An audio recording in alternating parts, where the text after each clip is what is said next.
they said if you flew 6, 10, 12 missions, you were on borrowed time. You had to earn your way.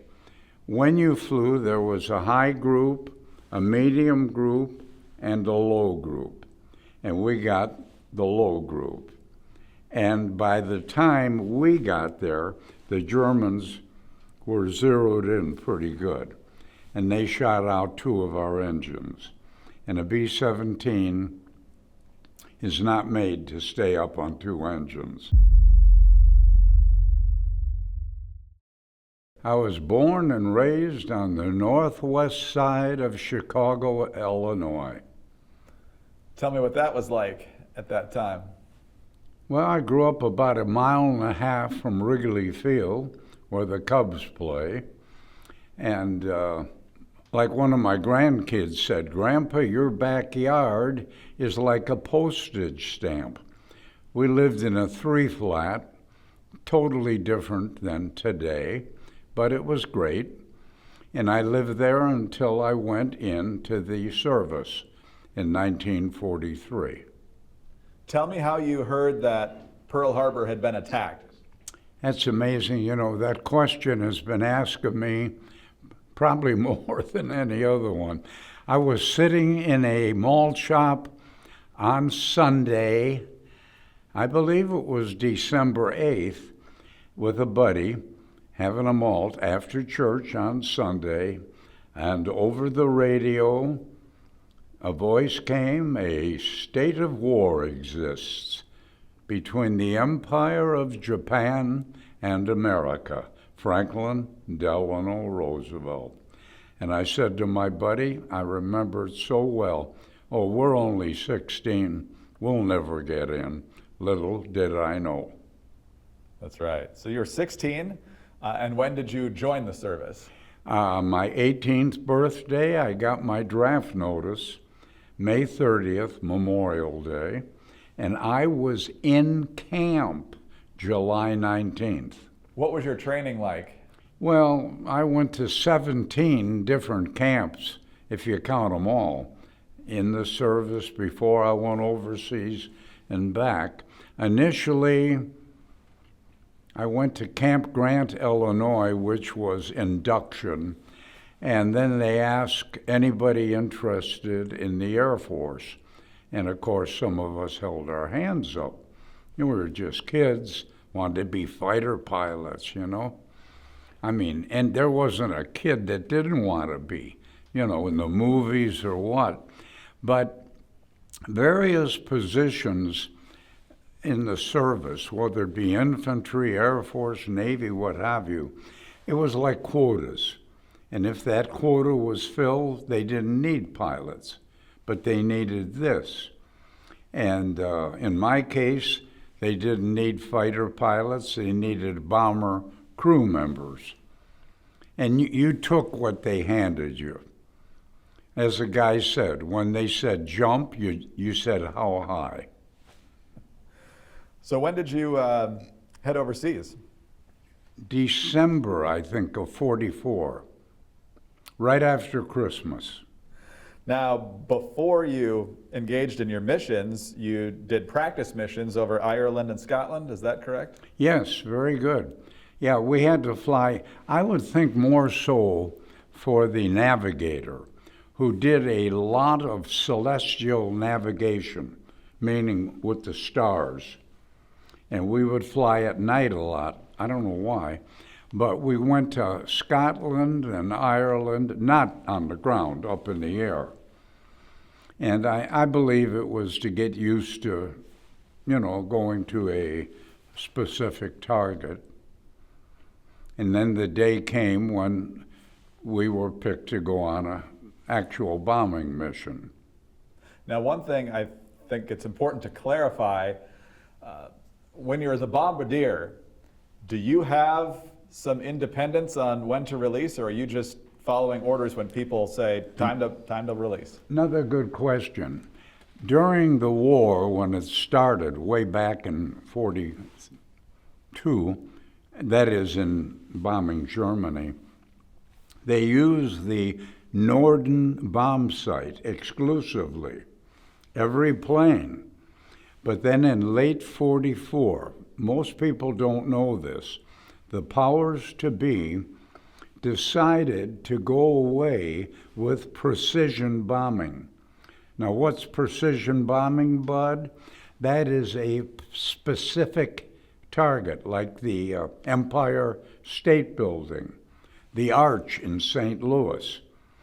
We were losing too many men, and we went to pattern bombing, or it was called many other things. What was that? We would watch the lead ship in our squadron. When he opened his bomb bay doors, we would open ours. When his first bomb came out, I would release mine. We dropped on the center of Berlin, the center of Munich, or what have you. Not nice. We killed thousands of people. But in actuality, it ended the war about a year sooner.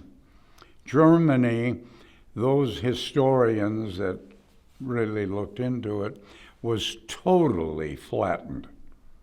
Totally. The only example I could give you is 9/11, when the Twin Towers were hit. I remember a guy was talking to me at an air show, and he said, "Isn't that terrible?" I said, "Very terrible," but I said, "How would you like the entire city of Chicago to look like that?" And he said, "Are you kidding?" And then I told him about Germany. And it was to knock out electricity, water, anything, and just flattening everything. And war is naturally a terrible thing. We talked a little bit earlier about the number of planes that were in the air at a given time. It's in the I was told, I didn't even know this, there were times when 600, 700, 800 planes would come over a specific target, the same day. And it would take a half hour to 45 minutes for all those planes to cross over that city and drop their bombs. Can you even imagine?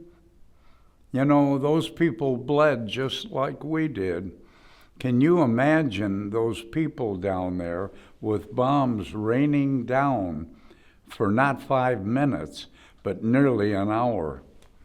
And we would form. First, we'd take off with our own group, which consisted of about 36 planes. And that's where a lot of crashes occurred. The weather in England was very bad, very cloudy, hazy, not too many sunshine days, and planes collided.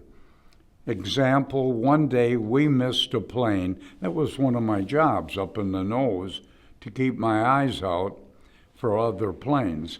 And we missed a plane by about 50 feet. And that's a bit scary. In fact, that's how I lost my hair. Joke, joke. But once we formed, then we'd continue on and meet another group and form, and another group. Took a long time. Then we crossed the North Sea or English Channel and went to the specific target. And that target, you didn't deviate, you were on the IP, initial point. You had to, because of the guy using the Norden bomb sight. Once you dropped the bombs, you headed straight home, hopefully. amazing. So you could be a 10-hour flight, but the actual bombing's a couple Yeah, of I minutes. kept a log. I just one of those kooks that I kept a log on how many hours, what type of bombs, how many holes in the plane from German 88 millimeter. And a couple guys on my crew, this is the truth, said, "What are you doing that for, Haedike? We're not going to make it." Well, they said if you flew 6, 10, 12 missions, you were on borrowed time. And back to our first mission, you had to earn your way. When you flew, there was a high group, a medium group, and a low group. And we got the low group. And by the time we got there, the Germans were zeroed in pretty good. And they shot out 2 of our engines. And a B-17 is not made to stay up on 2 engines. We didn't go like that, but we went like that. In fact, we were going to bail out, meaning parachute, but the pilot, thank God, said maybe we can make it and not be POWs, prisoners of war. We weren't sure where the German lines were, but they were right near the Rhine River, and we made it across the Rhine outside of a town called St. Troiden, Belgium. When we crashed, and we used up a fighter field like is this long. Pardon me, a bomber field is much longer. So we went out into a field and nosed over. I opened the window, and this guy came out, which was an American. And if I may, I remember this. He said, "What are you doing here with that big-ass bird?" And I said, "What are all those German signs?" And he said, "We left them up for sentimental reasons." The Krauts had left there probably 6-7 months before. Now, that might sound like a long time, but it really isn't. We got out of the plane, and they had a truck there, and this truck took us to a schoolhouse for shot-down crews. We weren't the only one, through the war that got shot down. And we stayed there 4 days, and then a C-47, that's a transport plane, was sent from England to Belgium to pick us up, and they took us back, and then I flew 22 more combat missions. Wow. What was it like getting on that next one, knowing what had happened the last time? Again, it's too long ago to exactly remember, but I'm sure with some hesitation and fear. This week's episode, featuring a hero of the battle for Europe, is sponsored by Hillsdale College. One thing all of us watching have in common: we love history and we love to learn. For us history nuts, Hillsdale College is now offering more than 40 online courses, all completely free. Hillsdale's course on the Second World Wars has been a fantastic complement to so many of the stories we share here on the channel. Taught by Hillsdale President Larry Arnn and acclaimed historian Victor Davis Hanson, the course digs deep into the wider picture of the war in which so many of our heroes fought. And there's so much more even beyond World War II. Learn about the rise and fall of the Roman Republic, the history of the ancient Christian church, economics, the great works of literature. It's all available for free from Hillsdale College. Courses are self-paced, so you can start whenever and wherever. Go right now to hillsdale.edu/American Veterans to enroll. There's no cost, and it's easy to get started. That's hillsdale.edu/American Veterans to enroll for free. If you ever meet anybody, I don't care who, whether it be in the infantry, Air Force, or what, and they tell you they weren't scared, they're full of prunes. I was scared every mission. Every mission. And think about it. If somebody shoots at you right here on the street, wouldn't you be scared? The Germans fired 88 millimeter cannons. That was their gun. And they could fire up to 25,000 feet, 5 miles. And at first, maybe when you saw the black puffs of smoke, that's after their shell explodes. But the shell explodes into 100 pieces, 150, no exact number. I dug flak out of our plane. I've got it at home. And of course, if it hits you here, you're gone. But many guys lost arms, legs, what have you. I said a prayer of God every mission. I happened to be a Christian man. I prayed. I had a small prayer book with me my grandma gave me. In fact, I gave it to my son when he went to Vietnam. And, it was scary, of course. What was the impact like when the plane hit the ground? I could give you a story. I don't remember. It was only 79 years ago. I mean, I don't remember where I was last month. But it had to be scary but thankful that we made it. Now, as the bombardier, let's talk about what you did on a regular basis.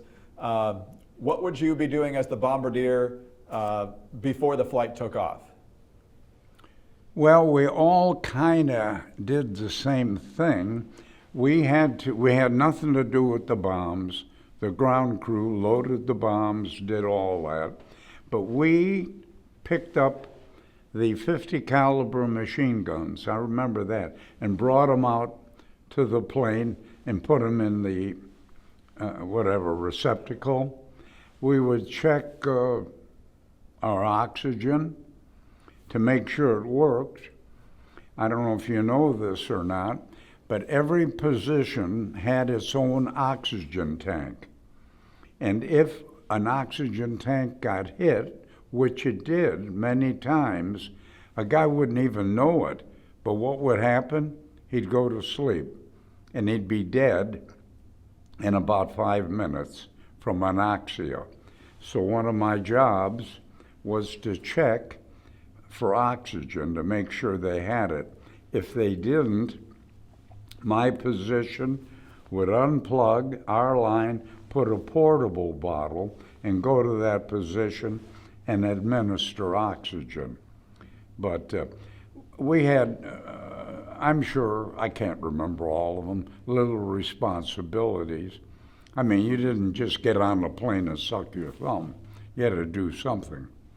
And I had to put, that's a good point, every bomb had a fuse in the back, if you've seen. And when you hear in a movie the bomb's going down, that's that fuse spinning out counterclockwise. Once it's out, now the bomb is armed, and when it hits detonation, it explodes. And on 2 missions where we got lost, I had to go back in the bomb bay, which is about that wide, and put the cotter pins back in the bomb. Why? Because when we landed, if the bomb was live and we had an accident, it'd explode. But by putting the cotter pin back in, the bomb was safe. And if you could go down on the bottom of the North Sea or the English Channel, you would see many B-17s that didn't make it. They thought they could, and they ran out of gas. We would carry 2,400 gallons of gas, compared to your car that carries 15 to 20. We would burn 50 gallons of gas per hour per engine. 4 engines, we'd burn 200 gallons of gas per hour under good conditions. Now, if you're hit and there's trouble, just like your car, you don't get the mileage. But 200 into, what did I say, 1,800 miles, enough, yeah, for about 8. Berlin was about 1,600 miles. So under good conditions, you'd come back with a little gas. But there were times when you were leaking gas. Most of the gas is in the wings. That's where they kept it. And if you were losing gas, the guys all of a sudden run out and down they go. They had a fuel gauge, but there were a number of guys, so I heard, that were gung-ho. They were going to make it home, and they didn't. We landed in Brussels once, pardon me, and Paris to refuel, because we knew we wouldn't make it home. Bud, was there always one target per mission, or were there multiple No, we would targets? have a secondary. Another very good question. Why? Got to remember, radar was in its infancy at that time. And if it was a total overcast, you're guessing. So I don't remember how many, but we hit secondary targets, meaning you couldn't see the first one. So you hit something else. I bombed Berlin, Munich, towns, Hamburg, Dresden, Frankfurt, Cologne, Kiel, and there's others, but the rest were smaller towns. But why smaller, Bud? Because they probably had a factory there, or oil refinery, or what have you. Sure, major infrastructure that helps the German war machine. You need Right, we didn't choose them. They told us where to go. In my log it says marshalling yards. That's railroad yards. If you could cripple the railroads, they couldn't, transport. Anything, as you said, to slow down the Germans. And once the bombs were away, what was your job the rest of the mission? Home. Let's go home. No, really. I mean, if you can visualize, bombs away, and then the planes would, and going to a target, you would go to throw the Germans off. If you went direct, they would be, kind of know, but it was amazing. They knew anyway. They had their spies, just like we did. But coming home, we went, what do you call it, as the crow flies, straight. Yeah. So you're in these large formations, so is every plane doing that zigzag? Yeah. The group would follow one another. And then if you had wounded on board, which many, many did, they would shoot a red flare off, and they got priority to land first. Why? To take the guy into a hospital. And then, of course, coming home, I remember they used smoke pods because the weather was so, you couldn't see. So if the smoke or fire, we came in once where we didn't even use the runway. We just used grass. You couldn't see. Planes were zigzagging across from one another. Pretty dangerous. But coming home was the exciting part because you knew you were home. When you saw, and Hollywood, but when you saw the white cliffs of Dover, you knew you were home. Now, were all of your crew members uninjured?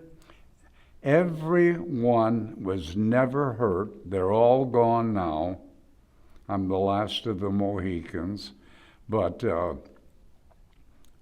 we were a blessed crew. We really were.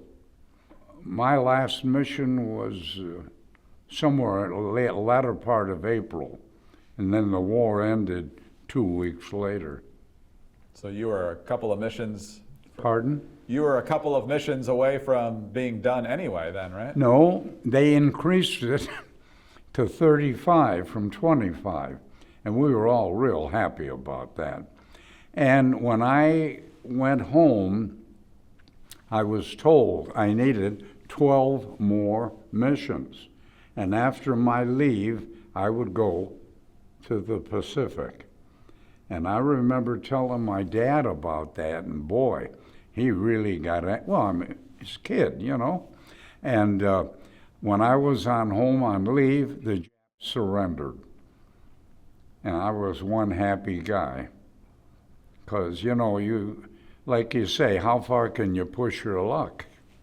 What are you most proud of from your time in service? Making it, being able, as you got older, I'm 98 and a half now. When I was 25 or 30, I didn't even think about it. I mean, I'll be retired 40 years, February 12th. And I have still 4 of my salesmen call me, which is really sweet. But we didn't talk about it. Like this event here, we are being so honored, and it makes you feel good. When we were on a plane coming from Boston to here, my son and I sat right up in the first seat in regular, right behind first class.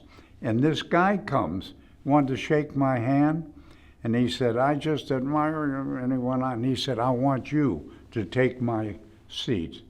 I said, no, you stay where you're at. But the honor of these events, the honor of being taken back to Europe last March, I'm very thankful to that people remember. But you know who really remembers? The people in Europe. Everybody there, kids, they weren't even born. Thank you for our freedom. Not for yours. And I said, how would you know? You weren't even born. Yeah, but I got a mom and dad and grandparents, and they told me about it. Those people have not forgot. And I suppose we wouldn't either if we were attacked, We are a very blessed country, and this is what I wish and hope and pray whoever sees this realizes how blessed we are. And I end my talks every time. The 8th Air Force, we lost a little bit over 26,000 guys, 19 to 28. Think about this. They gave their lives. They never became husbands or dads. They never came home. And I tell these young people, when you go home tonight, you say a prayer of thanks to God for those men that fought for you and gave their lives. We could be talking a different language. I'm not saying we were, but we could have.